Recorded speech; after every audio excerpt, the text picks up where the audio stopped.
মাত্র তাদের মনের কি আশা? রাজনৈতিক দল বারবার বলে এসেছে এই আন্দোলনের সাথে আমাদের কোনো সম্পৃক্ততা নাই, এই আন্দোলনের ভিতরে আমরা নাই, এটি ছাত্রদের আন্দোলন। সেই গাদ্দারদের কথা শুনে আজকে আমাদের এখানে আসতে হয়েছে। প্রথম চেয়ারগুলোতে সেই গাদ্দারগুলা আজও তাদের জন্য ফিক্সড করে রাখা হয়েছে।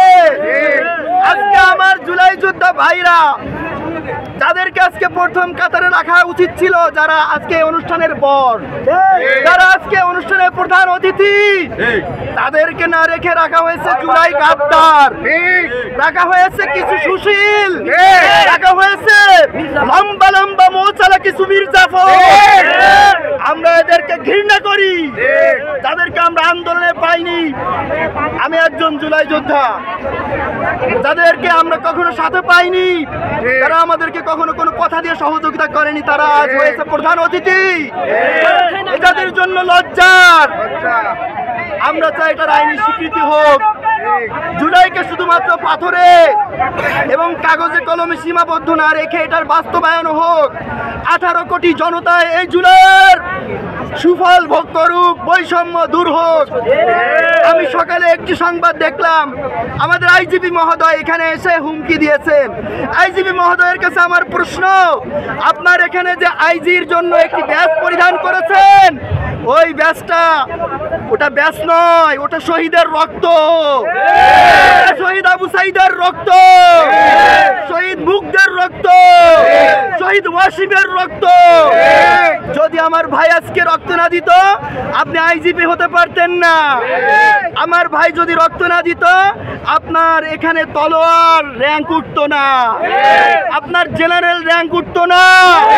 মনে রাখবেন, এই গাদ্দারদেরকে আমরা ভুলবো না। গাদ্দারির জন্য দেখেন বাংলায় কিছুদিন পর পর অভ্যুত্থান হয়। এই অভ্যুত্থানে আর কতবার আমার ভাইরা রক্ত দিবে? জুলাই এরশাদ গাদ্দারি করলো, স্বৈরাচার হলো, স্বৈরাচারের পরে যারা ক্ষমতা পেল তারা আমাদেরকে ভুলে গেল। আমরা সর্বশেষ একটি কথাই বলতে চাই, আমার ভাইরা যার জন্য রক্ত দিয়েছিল তাদের যে চাওয়া সেটি যেন পূর্ণ হয় বলে আমার সংক্ষিপ্ত বক্তব্য শেষ করছি। একটা প্রশ্ন আছে ভাই, এই যে জুলাই যোদ্ধা যাদেরকে আপনি বলছেন সামনে নিয়ে আসার জন্য, আসলে তাদের পিছনে কারা ইন্ধন আছে? এবং এখানে কারোর কোনো ইন্ধন নাই, এটা দীর্ঘদিনের চাওয়া। আমরা এক না দুই নয়, আমরা এমন 20টা মিটিং করেছি নিজেদের ভিতরে।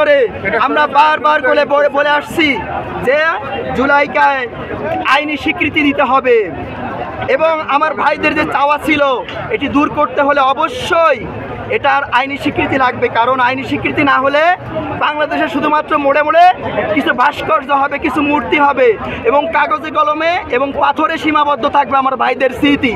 বাস্তবতায় কোনো তার অ্যাপ্লাই হবে না। আচ্ছা, আপনাদের যে দাবি আছে সেই দাবির সাথে সামনে যে নির্বাচন হতে যাচ্ছে এবং যে সর্বর্তী যে সরকার আছে, আসলে তার গুরুত্বটা কত? ভাই, খুব গুরুত্বপূর্ণ প্রশ্ন করেছেন। আমার ওয়াসিম, আবু সাইদ মুগ্ধ কেউ কি বলেছিল আমি নির্বাচনের